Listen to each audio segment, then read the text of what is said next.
নমস্কার বন্ধুরা, আমি তমাল মাইতি, গ্রিন প্যারাডাইস নার্সারি। আর আপনারা দেখছেন ছাদ কৃষি চ্যানেল। আর আপনাদের আজকে কিছু গুরুত্বপূর্ণ হয়তো এটা যারা মনে করবেন তারা ভিডিওটা পুরোপুরি দেখবেন। যারা নতুন দেখতেন তারা সাবস্ক্রাইব নেবেন। আর যারা মনে করবেন যে এটা ফালতু বলছি দেখবেন না। কিন্তু পরিষ্কার বলছি, গাছ করতে গেলে গাছের ভালো রেজাল্ট দিতে গাছ সবাই করে, অবশ্যই করছি না। দেখবেন আহ, কিছু লোক ভালো হচ্ছে, কিছু লোক হচ্ছে না। আপনি সব রকম পরিচর্যা করছেন, সবই রকম খাটছেন, সবই দিচ্ছেন, সবই করছেন, কিন্তু তা সত্ত্বেও আপনার গাছ আপনার মনের মতো হচ্ছে না। দেখুন, আমরা তো এখনকার যেটা হচ্ছে 95% লোকেরা ছাদে গাছ করছি, এবং সেটা হচ্ছে ট্যাপ কলের জল দিয়ে ব্যবহার করছি, বা বাড়িতে যে জল আছে সে ছাদের জলটা, যে ট্যাঙ্কির জল, সেইটা দিয়ে আমরা গাছগুলো করছি। এই গাছের মধ্যে একটা জলের ব্যাপার আছে। এবার আপনি যখন দেখবেন যারা মাঠেতে চাষ হয়, বর্ষাকালে বৃষ্টি জল পড়লে গাছ খুব চকচক হয়ে যায়, আর অন্য সময় গাছে চকচক হয় না কেন?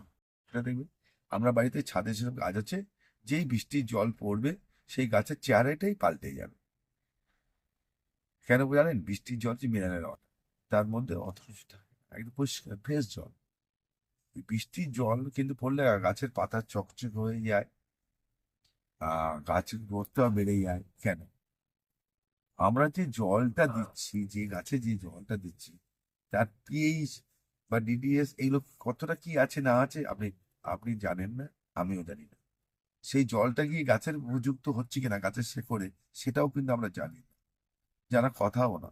আমরা ততদিন ভাবি, যারা এটা নিয়ে কাজ করেছে বা যারা আমাদের হাতের কাছে তুলে দিয়েছে, তারা এই কাজগুলো করেছে বলে আজকে আমরা জানতে পারছি। আমরা হয়তো আজকে প্লেন চাপছি, কেউ না কেউ প্লেনটা তো আবিষ্কার করেছে। আকাশে ওড়া যায় পাখিকে দেখে, আমরা বুঝবো কিভাবে বুঝবো এমনি হয়ে গেছে? এটা নয়, তার দীর্ঘদিন গবেষণার ফসলে এই প্লেনটা উড়িয়েছে। তা আমাদের এই কাজ করতে গিয়ে গাছের সমস্যাগুলো দেখা দিচ্ছি বলে কিছু লোক এই গবেষণা করেছে, বা তারা আমাদের হাতের কাছে তুলে দিয়েছে। সেটা কি? জলের পিএইচ। আজকে এই দেখুন, জল নিয়ে এসছি আমি, এটা সব জল আছে। এই জলগুলো আমি কি দেখব? জলে যদি পিএইচ ঠিক না থাকে, তাহলে আপনার গাছের পক্ষে খুব ভালো হবে না, ভালো রেজাল্ট পাবেন না। গাছ হবে কিন্তু ভালো রেজাল্ট পাবেন না। তাহলে ভালো করতে গেলে জলের পিএইচটা আগে দেখতে হবে, যে জলের পিএইচটা কি আছে। আর টিডিএস সেটা না দেখলেও চলবে, জলের পিএইচটা আগে দেখুন, পিএইচটা খুব গুরুত্বপূর্ণ। এবার পিএইচটা কি জিনিস? ক্ষার এবং অম্লত্ব দুটোর মধ্যে তফাৎ। লবণাক্ত হয়ে যায়, আবার ক্ষারত্ব বেড়ে যায়। এইগুলো কিন্তু গাছের পক্ষে ভালো না, গাছের শেকড়ের পক্ষে ভালো না। আপনাকে জিনিস দেখাই, এখানে একটা স্কেল আছে, রঙিন স্কেল। এটা কাগজ পাওয়া যায়, বাজারে কিনতে পাওয়া যায়। এবার দেখুন, 1 থেকে 14 অব্দি কালার দেওয়া আছে। যদি এই কালার হয়ে যায়, তবে কিন্তু আপনার মনে করুন জলটাতে বোঝা যাবে এইখানে কালারের চার্ট দেওয়া আছে। আর পিএইচ মাপার মিটার এরকম কাগজ পাওয়া যায়, বাজারে কিনতে পাওয়া যায়, বিভিন্ন দোকানে পাওয়া যায়। এরকম কাগজ, এরকম একটা হলুদ রঙের, এটা হলুদ রঙের কাগজ। এই হলুদ রঙের কাগজটা আপনার যদি জলের সংস্পর্শে আছে, কালার চেঞ্জ হয়। এবার দেখুন, আমি 2 রকম জল নিয়েছি। এটা আমি পুকুরের জল ব্যবহার করি, আমি আমার পুকুর থেকে জল ব্যবহার করি, পুকুরের জল নিয়েছি। আর এটা আমার টিউবওয়েলের জল নিয়েছি, এই টিউবওয়েলের জল নিয়েছি। আবার এই দুটো রেখেছি, এরপর দেখাবো আপনার মাটির পিএইচটা কিভাবে মাপবে, আর এটা কন্ট্রোল করবে কি করে। আপনাকে একটা জিনিস দেখাই, এবার দেখুন, আমি জিনিস দেখিয়ে দিই, তাহলে বুঝতে পারবেন।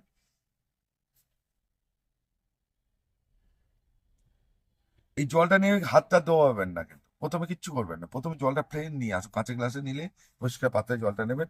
আমি এই কাগজটা 2 টুকরো করলাম। কালার দেখেছেন? হলুদ রঙের আছে।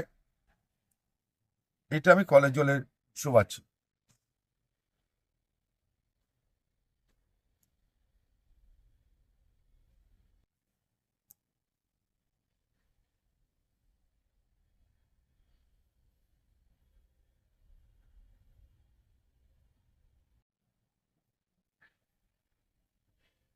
দেখুন কালার চেঞ্জ হয়ে গেল। আমি এখানে রাখি, সবাই বুঝতে পারবেন। এটা হচ্ছে কলের জলটা বললাম, আর এটা আমি পুকুরের জলে চলে এলাম।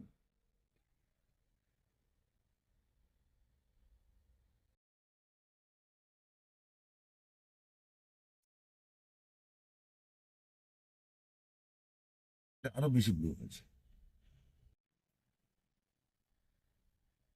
আমি এখানে এবার মেলাবো যে আমার এখানে কি আছে। এটা 9-এর কাছে চলে গেছে, 8 থেকে 9। তাহলে আমাকে 6 থেকে 7-এ আনতে হবে। দেখুন এর কালার দেখুন, পরিষ্কার ছোট করে দেখো, 9 চলে গেছে। আমার পুকুরের জলটা ঠিক নেই, একদম পরিষ্কার বললাম। এটাও দেখুন কলের জল। এটা কোথায় আছে দেখুন, এটা 8 আছে, 8 থেকে 9 এর কালার দেখুন, কালার চার্ট মিলিয়ে দেখতে হবে।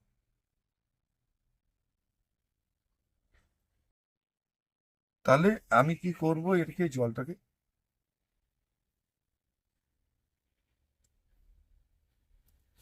এই জলে আমি এই সালফিউরিক অ্যাসিড মেশাবো 10 লিটার জলে 1 ml।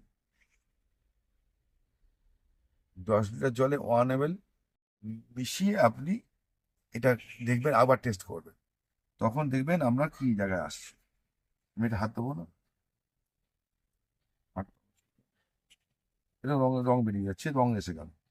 তাহলে 10 অবধি আমি টেনে নিয়ে যাব, মানে আমি সালফিউরিক অ্যাসিড মেশাবো। আর সালফিউরিক অ্যাসিড মেশাবো এর জলের জন্য। অথবা আপনি ঘরোয়া পদ্ধতিতে আপনি ভিনিগার মেশাতে পারেন, ভিনিগার মিশিয়েও আপনি এটা করতে পারেন। ভিনিগার একটু বেশি পরিমাণ দেবেন, লিটারে 5 ml থেকে 10 ml দেবেন ভিনিগার, দিয়ে দেখবেন, আবার মিশিয়ে দেখবেন যে কতটা হলো। একবার মিশিয়ে দেখে নেবেন, আপনার জলের সঙ্গে মিশিয়ে দেখে নেবেন, তাহলে আপনার কিন্তু টেস্টটা এসে যাবে। আপনি যদি 10 হলো না, তাহলে একটু বাড়িয়ে দেবেন, 15 দেবেন, 20 ml দেবেন, দিয়ে দিয়ে আপনাকে দেখে নিতে হবে। তবে তারপর থেকে ওই 20 ml দেবেন, বা যেখানে কি স্টপ হবে সেই ml দেবেন জলের সঙ্গে। তাহলে আপনার এই পিএইচটা দেখালাম, এখানে জলের পিএইচটা যদি এটা এই জায়গায় আসতো, যদি 3-4-এ চলে আসতো, হলুদ হয়ে যেত, এই এই ধরনের যা থাকতো, তাহলে কি করতেন জলের সঙ্গে? সাইট্রিক অ্যাসিড মেশাতো। সাইট্রিক অ্যাসিড মেশালে জল আস্তে আস্তে এই জায়গায় চলে আসবে। তখন এই এর থেকে পিএইচ যেটা নিচু আছে সেটা হাই করে দেবে। স- ঠিক আছে, তাহলে এই দুটো আপনাকে বলে দিলাম। তাহলে আমরা জলের পিএইচটা বুঝতে পারবেন। এবার আমি কি করবো, আমি মাটির পিএইচটা মাপবেন কি করে? আমি এরকম জল নিয়েছি,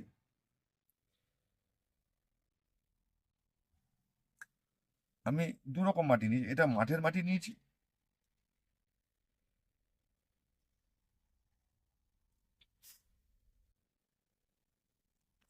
আর এটা এমনি মানে মাটির ঘোড়া, মানে ভিটের মাটি নিয়েছি।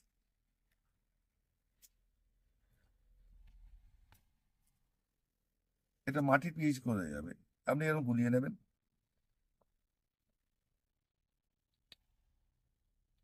ভুল করলাম আমি, এটা এটা উচিত হয়নি আমার। এবার থিততে দেবেন, এই জলটা থিতিয়ে যাবে। ততক্ষণ একটা গল্প করে নিই, তার বুঝতে পারি। আমি একটা জিনিস দেখাই, এটা কিন্তু খুব সাবধান রাখবেন। সামান্য এই যে জলটা ধরেছিলাম, একটু লেগে গেছে, তার দেখুন এইখানে দেখুন কালার নিয়ে নিয়েছে। তাহলে এই কাগজটা খুব সাবধান রাখবেন, টিস্যু পেপারের মতো। এটা খুব সাবধান, জল পড়লে ড্যামেজ নিয়ে নেবে। এরকম একটুখানি লেগেছিল, এই কোথায় একটুখানি হয়তো লেগেছিল একটুখানি, তো এরকম এরকম হয়ে যাবে। এইবার দেখুন এই মাটি, আরেকটা মাটি মাপা যায় কি করে, আমরা টবেতে গাছ আছে, এরকম টবেতে গাছ আছে, এটা কি করবেন, নিচে একটা প্লেট দেবেন, নিচে একটা প্লেট দেবেন, যে কোনো একটা প্লেট দেবেন, দিয়ে এটাকে রাখবেন প্লেটের উপরে, দিয়ে জল দেবেন। সে যে কোনো গাছে হয়তো মাটিতে হতে পারে, দিয়ে জলটা দেবেন, এমনি আপনার ছাদে জল দিচ্ছেন। দেখবেন এখান থেকে চুইয়ে চুইয়ে কিছুক্ষণ পর বেশি করে জল দেবেন, চুইয়ে প্লেটের নিচে জল চলে যাবে, তো জল নিচে যাবে, সেই জলটাকে ধরে আনবে। সেই জলটাকে ধরে এনেও সেখানেও এই গ্লাসের মতো নিয়ে আপনি মেপে নিতে পারেন। তাহলে মাটির পিএইচটা ওখান থেকেও মাপা যায় ওইভাবে।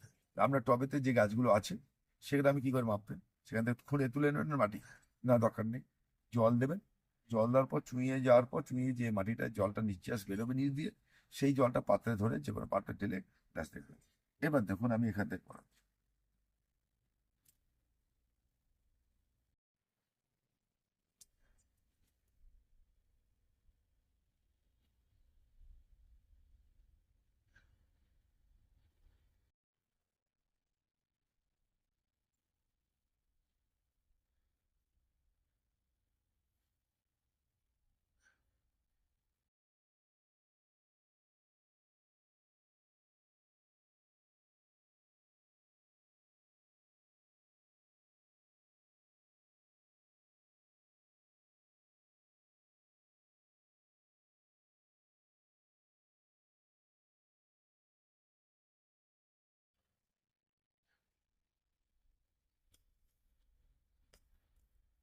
এবার দেখুন দুটো ক্ষেত্রে আমি দেখাই, সিগন্যালটা দেখাই। দুটো ক্ষেত্রে দেখলাম এই এই যে তোলা মাটিটা এটা পিএইচ কম আছে, এটা 7-এর কাছে চলে এসছে, আর এটা হচ্ছে 8-এর কাছে এসছে। এটা 8-এর কাছে, এটা 7-এর কাছে, দেখুন। আর এটা তাহলে আমার এর সঙ্গেও আমাকে জলের সঙ্গে অ্যাসিড মেশাতে হবে। এইবার করতে হবে, যেহেতু এটা বেশি আছে, এই মাটির সঙ্গে আমি কি করবো? যদি পিএইচ বেশি আছে তাহলে পিএইচটা কমাবার জন্য কি মেশাবো জানেন? মাটিতে এই মাটির সঙ্গে কি মেশাবো? চুন মেশাবো। চুন মেশাবেন, পিএইচ নেমে আসবে। তাহলে আমি মাটির সঙ্গে কি করবো? মাটির পিএইচটা মেপে নেবেন আগে। তাহলে আমি সহজ উপায় বলছি, মাটির সঙ্গে পিএইচটা মেপে নেবেন।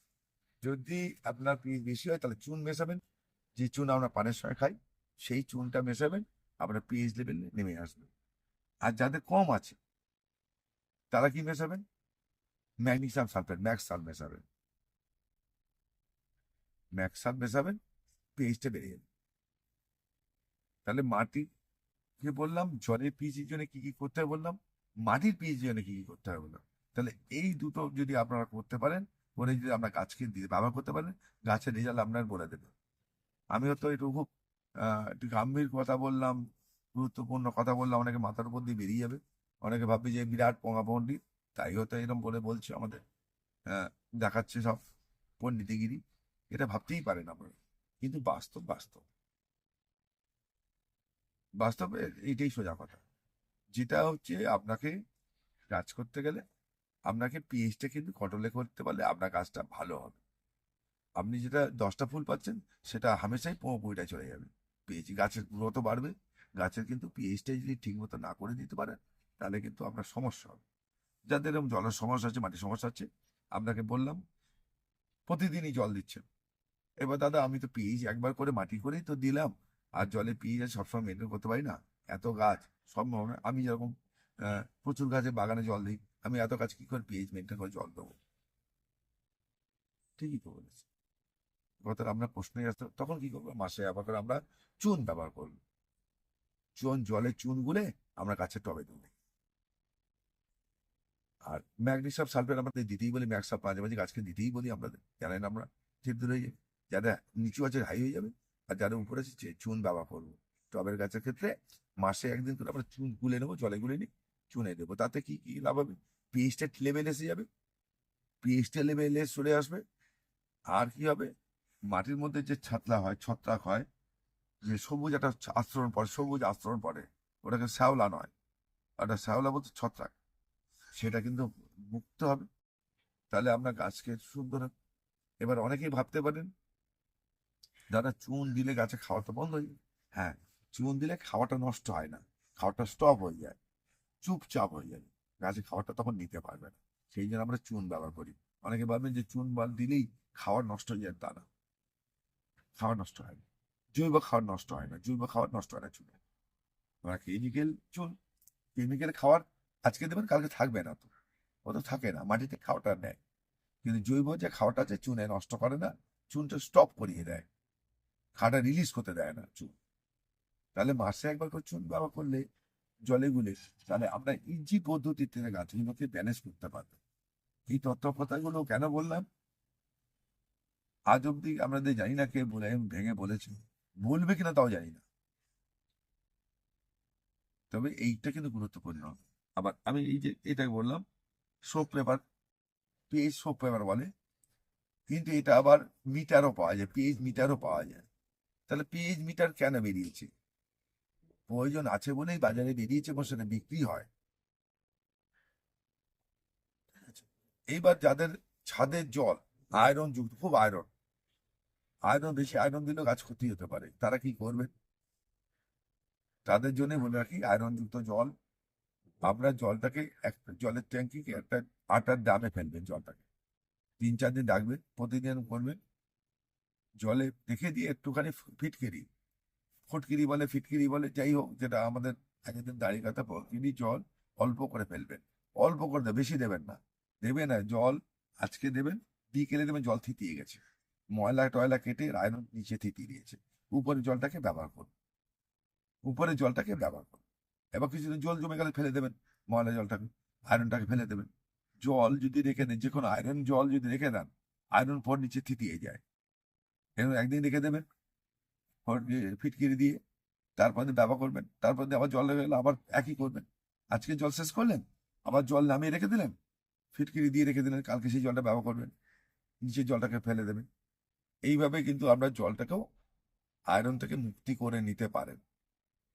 তাহলে এই কথাগুলো কেন বললাম, গাছ করতে গেলে এগুলো কিন্তু খুব দরকারি, গুরুত্বপূর্ণ বিষয়।